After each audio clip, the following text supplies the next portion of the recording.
ስንመለከት እነዚያ ሶስቱ ሕፃናት እስራታቸው ተፈቶላቸው 3 ሆኖ የገቡት 4 ሆኖ በእሳት ውስጥ ሲመላለሱ ተመለከተ ይላል።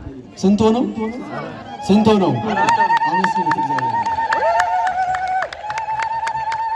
አሁን እነዚህ ሰዎች ታስረው ነው ወደ እሳት የተጣሉት። ምን ተደርገው? ምን ተደርገው? እጅና እግራቸው ታስረው ነው ወደ እሳት የተወረወሩት። ነገር ግን እጃቸው የተፈታ ነው፣ እግራቸውም የተፈታ ነው። 3 ሆነው ነው የገቡት።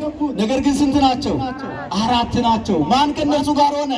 መልአኩ ቅዱስ ገብርኤል ከሰማይ እየበረረ ከእነርሱ ጋር ሆነ። ክብር ምስጋና ለእግዚአብሔር።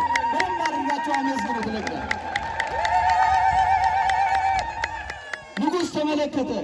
እነሆ 3 ሰዎችን አልነበረው ወደ እሳት የጣልናቸው እጅና እግራቸውን አስረን፣ ነገር ግን 4 ሆኖ በእሳት ውስጥ ሲመላለሱ አያለው። ምን ሲያደርጉ? ምን ሲያደርጉ? ሲመላለሱ፣ ሲንቀሳቀሱ። አያችሁ፣ እጅና እግሩ የታሰረ ሰው ይንቀሳቀሳል? ይንቀሳቀሳል ወይ? በእሳት መካከልስ መንቀሳቀስ ይቻላል? አይቻልም። ቅዱስ ዳዊት አይለፍከነ ማእከለ እሳት ወማያ፣ በውሃና በእሳት